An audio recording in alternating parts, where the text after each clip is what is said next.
Good morning. This is Bill from Curious Cars on it's a mild enough and pleasant enough Naples, Florida morning, but the truth is, it's going to be friggin' hot in no time, in like an hour. Once the sun comes up, it's going to get hot. It's still only February, and my truck yesterday driving home was registering 88 degrees. And frankly, that just sucks. It's not the winter that I was looking for. We are supposed to get a little bit of a cool front blowing through over the next couple of days, and I can only hope it's true, because as it is now, I just feel cheated again. You know, it's already hot. We've got a whole summer of heat ahead. It's nice to get a little reprieve. And even if this is essentially, considered perfect weather by people visiting from up north, it's considered absolute shit weather by me. And, that's what I think is important. So anyway, the hell with that. We're going to carry on. I've been running a shop. I think I mentioned that in the last video. I took one over instead of just having a nice, the whole motorhome plan where I was going to go around and have fun with that. Somehow I ended up in a shop. Putting it together for me and a friend of mine, Al, who, just has this way of getting people to do his bidding, which is what I'm doing. I hired Dalton, which is just the worst thing that's maybe ever happened to me. He's there smirking at me every day, and, trying to keep him busy is like trying to train circus elephants that you just got out of Africa. I mean, he's just the worst human being. Well, that's not true. My friend Chris is the worst human being on earth. The minute I get everything flowing, things are going in the shop, there's productivity happening. Chris shows up, breaks out the booze, breaks out his little pipe, and the next thing you know, everything comes to a standstill. So it's just an uphill battle. Penelope is involved. She dropped off a car there for me to put together. Penelope is famous for mission creep. She'll give you some, oh my God, okay, my car needs valve stem caps. So you take it in, you're doing valve stem caps. Next thing you know, you've got the thing in pieces and you're powder coating the frame. I can only imagine what it was like being her prom date. You'd be naked and shivering in a field in 12 seconds before you even know what's going on, and that's what's happening there at the shop. So I'm not going to keep going on that. We'll just keep going. Quick personal news. I'm over 50 now, so my doctor has sent me to get a colonoscopy. Yay, I can't wait. And I went and had the consultation yesterday. I was hoping for like a really skinny guy or, some kind of thin Asian man or a woman. And instead I'm sitting in the room waiting. This professional wrestler walks in. I mean, he's like 6'3". He's got fingers like dill pickles and starts talking about my colon. So I can only imagine how that's going to go. I have a follow-up appointment later on, and I feel like I'm going to be in Rikers prison or something. I'm just not looking forward to it at all. So I'm going to stop talking about that since it's revolting and nobody cares anyway. And we're going to leap and jump directly into this car. And this is going to be a short take. I promise this time. For one reason, I've done an A-body like this before. We did a Monte Carlo. So I'll make a link to that in the description below. And when I saw this thing, even if I thought we'd already covered this GMA body enough, I had to do it. I just absolutely had to do it. This is an Uncle Johnny car. The guy who, a bit of a Pontiac guy for sure.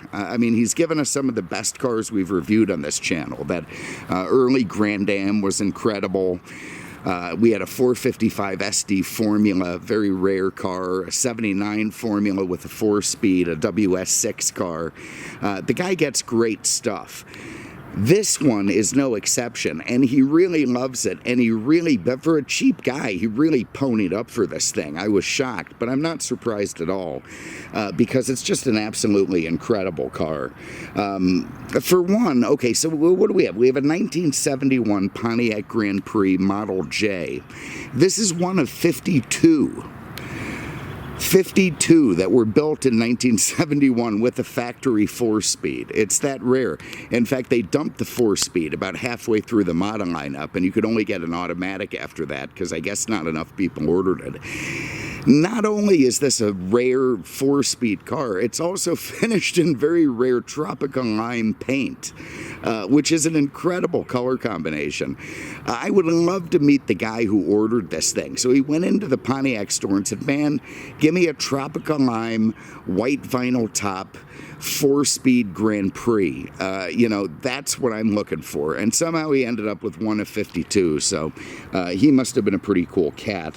But anyway, you gotta love Uncle Johnny. He comes up with these things, and it just absolutely makes my day. And here we are today doing it. So thank you, sir, for the opportunity. Appreciate it. Thank you for letting me, rag on your cars, especially after I blew up the transmission in that Riviera GS you had. It was very kind to allow me to keep going. So this is the 3rd generation Grand Prix. It came out in 1969. It was all new when it came out, and it was the brainchild of John Z. Delorean, Pontiac's sort of young maverick GM at the time. He decided this was on the heels of the Firebird. He had gotten the Firebird from GM, the counterpart to the Camaro. He wanted the Corvette. They wouldn't give it to him. He was going to make a Pontiac Corvette called the Banshee, and they just wouldn't do it. And instead, they threw him the Firebird, so he made the most of it. And when that was done, he said, man, we're going to redo the Grand Prix. We're going to make something out of it. And they did. They took it off the old B-body full-size platform, moved it to the A platform, but a stretched A. I hate all this platform shit from GM, but you kind of got to get to it to make sense of it. And he moved it to this intermediate platform, which was a stretched A platform that they went ahead and called the G platform. And the G body, of course, would become a thing as time goes on. It was an interesting setup. And, he knew that Pontiac couldn't come up with the money on his own, to build this car. So he went to his old friend, Pete Estes, a guy he'd worked with in days of past at Pontiac, who was now heading up Chevrolet, and said, hey, look, I've got the idea for this car. We can't afford it, but we'll split it with you. And so they did. And the deal was that Chevy would then have the same frame. They would build the Monte Carlo on it. But Pontiac would get a year of exclusivity with the Grand Prix when the Monte debuted in 1970. And, like all things John Z. Delorean, at least up to that point, it worked. It absolutely worked. It went from selling, about 30-odd thousand 1968 Grand Prix on the full-size platform to 112,000 69s. And what his vision was having a personal luxury coupe that was elegant and proper and nice, but could compete at a lower price than its competitors. And it was competing with some pretty serious shit. The Lincoln Mark III, of course, had come out a couple of years before, and that was a big deal in the personal luxury coupe segment, but it was expensive. There was also the Thunderbird, expensive, the Riviera, expensive, and the Toronado, which was expensive. And DeLorean thought, man, if I could compete with those cars, but do it for less, it's going to work. And it did. And of course, this car, the Grand Prix, and the Chevy Monte Carlo absolutely sold like crazy. So, what can one say? The guy was a pretty good manager. He was a visionary, without question. He was a hipster. He was cool. He was hanging out with the jazz crowd. GM, the real old brass, hated him because he was just not what they thought of as an executive. But they couldn't deny that he really made shit work. And this car ended up being absolutely as ingenious as his original GTO. Well-timed, well-executed, and very, very popular. And the affordable personal luxury coupe would go on to basically define the next 12 years, become the next popular style. It was, the absolute definition of the late 70s malaise era, with Herb Tarlick and his Corbota and whatnot. It just absolutely set the trend, and you have to give DeLorean credit for that. It's kind of a shame, he, like Estes, he was promoted to head of Chevrolet after this, and he got saddled with the Vega, which he got blamed for, essentially, even though really it wasn't his fault. The things that that ruined the launch of the Vega were well in place before he ever arrived. So, the poor guy just couldn't catch a break at that point. He ended up leaving GM. After after Chevy, he was promoted again to head of car and truck design and development. But before he could go on to be president of GM, the old school brass just said the hell with him. They gave him a Cadillac dealership in Florida and sent him on his way. And of course, he would go on to build those time machines later on.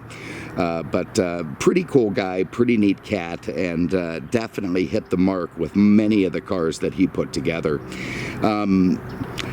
So yeah, the plan worked very well. You look at this car. This is a 71, so it's basically a refresh of the 69 model, but it's the same platform. They moved to a few things, and here's where we're going to jump right into this specific car and have a look at it. And this is where I vary from the past, where I ramble on for hours about nothing. So let's take a look at this thing. Number one, Tropical Lime. What an absolutely incredible color this car is. I mean, a gorgeous color. When they came out in 69, they had quad lights, which I like, but I have to admit that I do love the front end treatment on this car, the way the two lights are set up. There's a pronounced angled grille. You've got the Pontiac arrowhead at the front of it. You've got integrated bumpers that match. It does look a little reminiscent of the Mark III. You can see the influence in it, the way that the grille protrudes beneath the top of the bumper. But it's also very much its own thing. You do have knife edge fenders, again, hearkening to that Mark III. But all in all, Pontiac managed to make it look like its own. And I think the car is absolutely gorgeous. And frankly, having debuted in 69, this is the last true GM build that really didn't have anything to do with future government standards, regulations, that sort of thing. It was the last free-for-all car from Pontiac that was built. And of course, from 71 onwards, you're talking about all of these emissions controls, bumper things, rollover things. Everything became safety, safety, safety, and emissions, emissions, emissions. And it changed the way that GM and all the other makers built cars. Not so with this one. This was done unapologetically in the way that GM wanted to do it. So you see the twin lights, they're round, they've got square bezels, it looks terrific. The knife edge fenders, the angling hood coming into the point at the front, beautiful. Rally two wheels with trim rings, very, very attractive. Love the period correct wide oval Firestones, they look terrific. You got a stainless trim on the rocker panel, you got a low impact strip. You got sport mirrors on the side. They use those all the way through 81. So that was a neat piece. You got these incredibly cool flush mount pop-out door handles. Very, very neat, and definitely wouldn't have passed the GM accountants years later. They probably cost too much. This one has a very attractive vinyl top, factory, not a formal roofline, but not a fastback. It's just a beautifully angled back. In 71, it got this bow tail rear, a little bit reminiscent of the Buicks, nicely angled in the back, bumper integrated with big wide taillights. You see the twice pipes there on either side. You got the gas doors going to be behind this plate, very nice, got to go low. You can see this one has air shocks. There's a cap there, so somebody put that in at some point. And the car is just absolutely stunning from the outside, and particularly gorgeous in this lime green setup. Really beautiful. Matches that white vinyl top very nicely. You've got hidden wipers, you've got vents in the back of the hood. The whole design just absolutely works, and you can see why it sold so well. I mean, people went in, they saw this thing, they wanted it more than the Mark III, and it cost less. So, there's just absolutely nothing to cry about. It's a hardtop coupe design, so there's no frames around the windows. When the front and back goes down, the whole side is open, and frankly, the thing just looks fantastic. So I'm going to pause it there for a minute, then we're going to get into the trunk, engine, interior, and take this thing for a drive. So bear with me one moment. All right, so let's have a look in the trunk. We'll see what we got there. Interestingly, we've got an Audi of Fort Myers key tag on this car. I can't think of a more inappropriate key tag for a 71 Grand Prix than that, but I'm sure Uncle Johnny has his reasons. Anyway, I'll have a look in here. I just absolutely love this paint color. All right, so here we can see a mint trunk, which is what we'd expect of a 29,000 mile, actual mile, well-preserved California Grand Prix. It's just incredible to see this thing. I know what it feels like to walk around in 1971 and look at a basically new car. It's just incredible. There you can see the tire inflator. They kept that for years. I've got a 89 IROC that has basically the same kit in it. But there it is with the jack and the lug wrench. An enormous trunk. I mean, this trunk, you look at it and you say, okay, you know what? Things were better in 1971 than they are today, as defined by this trunk, because this is what a car trunk should be. Here you've got a two-door personal luxury coupe, and it's got room for more luggage than the Shah of Iran would take on a 3-week trip, to Abu Dhabi. So you got to absolutely love it. There's the jacking instructions up there. Everything looking great. Love the Pontiac mat. I don't know. I don't think I'm wrong. I think the world was better then. Certainly more optimistic. Let's have a look under the hood. No inside trunk release. We just go down under here. See if I can find it. Oh, God. And lift up that 6-foot-long hood, which was indicative of the GM stretched A-body platform called the G. Is 6 foot. Look at the size of that fan shroud. It's got like 4 feet of real estate before you even get to the engine, and that's a big-ass engine. So it's just amazing. This has a 400, which was the smaller of the two engine choices, but also the only one you could get with a 4-speed. So it's like a 225 horse, 4-barrel. Almost certainly a Rochester Quadrajet 4-speed 400. You can see everything incredible under the hood of this car. Absolutely gorgeous. And again, transports you back to 1970. I mean, you feel like the guy who's at the lot looking at a new one, popping this hood and, having a look at the engine. It's just amazing to see a car in this condition. Everything looking lovely. And the simplicity of it. In 71, there's still no big, crazy emission. You get to 79 and it looks like, the plumbing station from, Brooklyn or something. I mean, it's so convoluted and scary under the hood, even in 75. 71, not so much. You got spark plug wires, you got fuel lines, you got a couple of vacuum lines, and it's just absolute simplicity under there. And of course, that's a 6.6 liter. It's the same engine that basically powered the Bandit Trans Am a few years later, and is terrific. That's coupled to a Monte 4-speed. Again, one of only 52 of these cars equipped with that in this year. So, you could tell that the muscle car era was coming to a very abrupt end thanks to insurance costs, gas costs, and other issues. And as such, gone was the, in 69, there were a lot more 4-speeds. They had a 3-speed Synchronesh.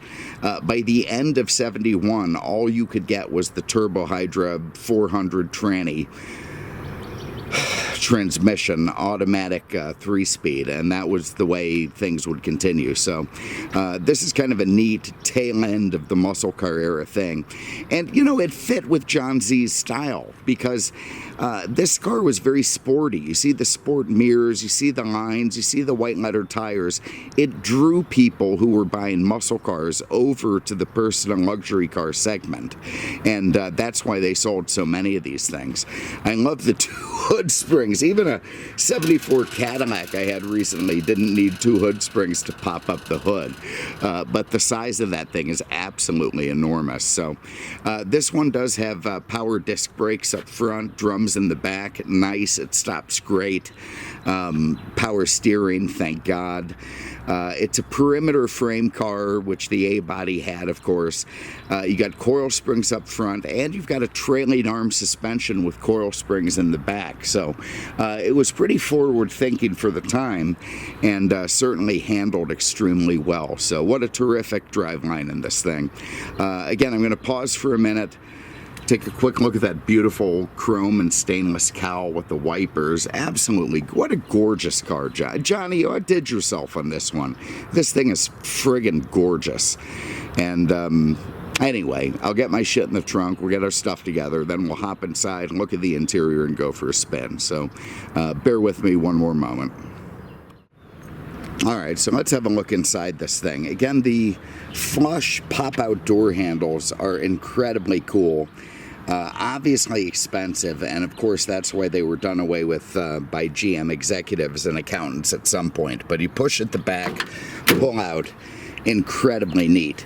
And this was kind of a new vibe for 1969 when this car came out, which of course continued to 71. And that was the command seating position. You can see the angled dashboard, you know, Batman style, all the gauges, everything angled towards the driver. Even the center console is angled up, down on the left, up on the right, you know, everything sort of egocentrically aiming towards the driver, which made it kind of a neat driving experience. It's absolutely gorgeous with the white vinyl and trim contrasting with the black carpet and dash. Very, very cool. You can see that. And I tell you what, when you look at an old car and you look at miles and you, oh my God, this thing has no miles on it, check the way the door closes, because that's always a way you can tell. That's incredible. I mean, I'm telling you, for a 1971 GM product, that's incredible. And you could even redo a car. You can spend thousands of dollars restoring it, and you still may not get a door to close that well. One of the reasons that this door closes that well is it was adjusted by GM. This car is a preserved original garage queen. Never painted, never changed, never altered, never restored. So, you know, this is a true 29,000 mile car. So you may be able to get a, it's like you can feel it. If you were in 1973 buying this thing as a CPO car off the lot, this is what it would have felt like. And it's just absolutely amazing. I love the stainless and chrome trim on the top of the doors and flowing into the back. Beautiful. You've got little chrome drip rails, those sport mirrors. Yeah, the car's just absolutely amazing. All right, you look in the back. Let's see if we can open this up. I don't know how we're that. Yeah, there's a push button. Oh my God. Okay, lands right on the horn pad. Anyway, your Canadians are going to be pretty chipper back there. You could fit 3 of them. You can see the belts there. You've got a little bit of a package shelf. Do you have an ashtray? No. You might have in a Mark III, but not in this. But that's good enough. You just have to ash out the back window. And the car is just gorgeous. I love the button-tucked seats. Everything looking good. You got the tranny humped transmission hump there. You've got the little push button to move the seat forward. Just absolutely beautiful. The headliner, all original. You can see the seat belts tucked up there. Having shoulder belts in the 71 would have been pretty modern at the time. And of course the center light guiding the way. A very attractive, clean white and black door panel, contrasting, beautiful. You see your mirror control over there for the left mirror, your window crank. This one, you know, again, to get the 4-speed, you had to get the Model J. If you wanted the Model SJ, which had more equipment, more options, that would have a 455 4-barrel, but it would also have an automatic. So if you wanted to shift yourself, this was basically your only option. And that's what makes this car one of 52. 52! I mean, that is such a small number. There you see the beautiful stainless, I don't know what you call those. Anyway, rocker panels, entry panels, you know, the body by Fisher thing, beautiful. There you see the seat belt. You've got Stratus bucket seats. You could actually get a bench in these. Thank God this one had buckets, and just absolutely looks terrific. Nice thin steering wheel. All right, let's hop in, fire this thing up. 3 pedals. Love it. That is so Uncle Johnny. That big 400 fires right to life. Let me get in neutral. I'm going to hop out so you can hear the sound of this dual exhaust. It sounds absolutely fantastic. And bear in mind, this is a factory sound. So when you went and bought one of these cars new in '71, that's what you would have heard on the lot. Oh, God, it was a different and better time for sure. All right, so here we are in our, command center, basically command seating. You've got this wraparound dash. Here you see the climate control over here on the right. This one doesn't have air, so it's just vents. They really had their venting game together in 1971. When I was driving over here this morning, I opened the top and bottom vents, and the outside air came in beautifully. So, it was in the days when cars didn't have to have air conditioning. You've got 3 gauge pods in front of you. Over here on the left, you've got your fuel. You've got your, I don't know what the hell that is. Is that over there? That's your temperature. And it goes in the opposite direction. So I was a little bit scared for a minute there because it was so high.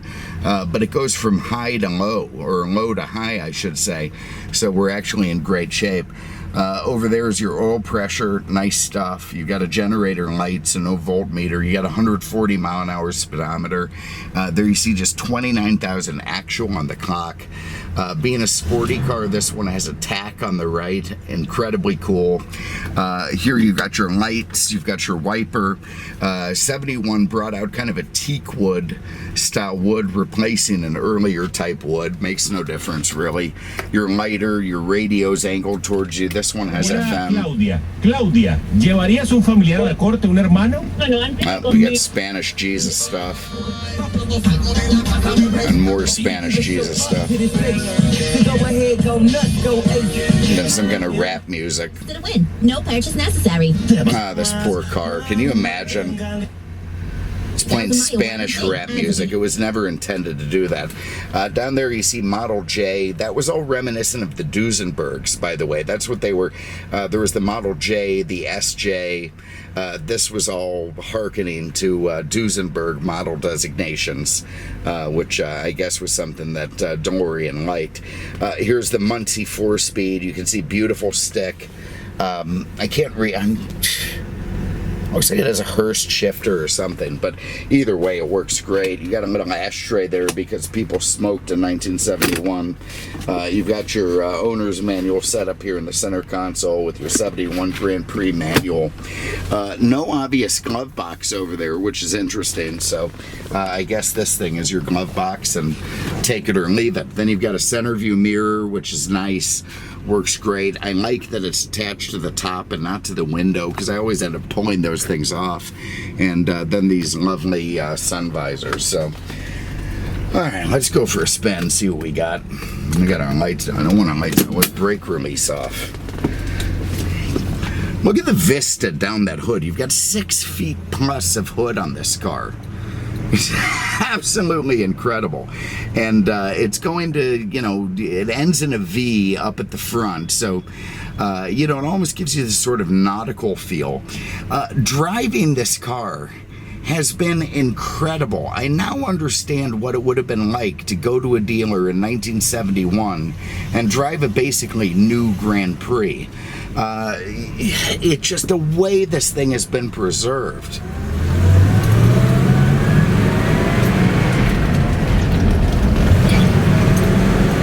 Amazing. And shifting through the gears, again, you really got to hand it to the guy who ordered this car. He did a fantastic job. Tropical lime, white seats, black carpet, 400 4-barrel 4-speed. Hats off to you, sir.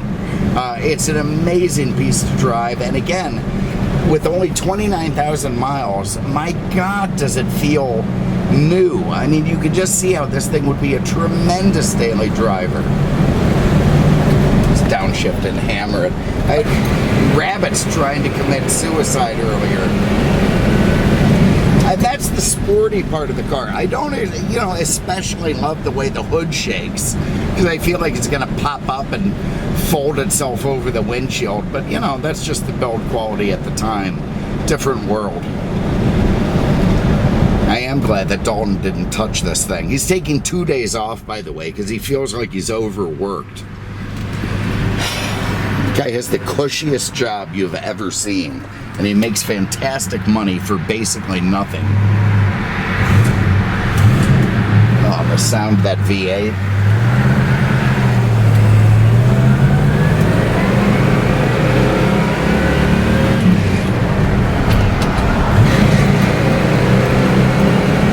What an amazing car to drive. I can see why Johnny absolutely loves this thing.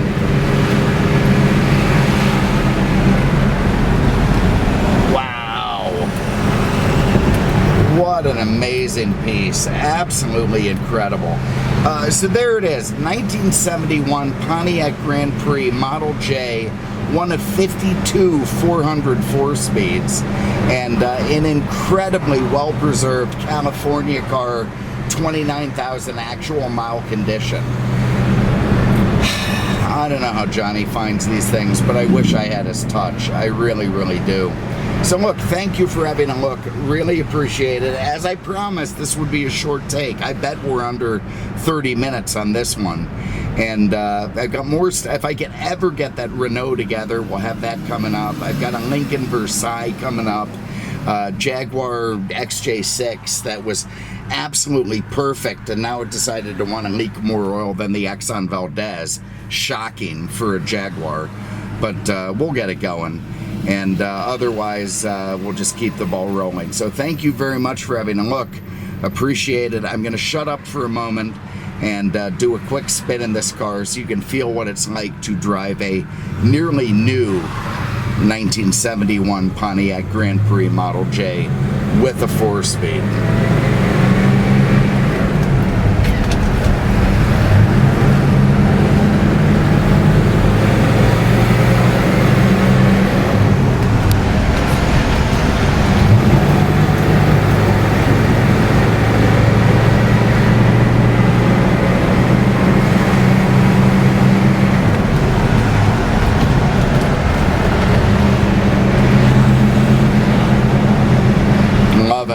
Thank you very much, and we'll see you at the next one. Take care.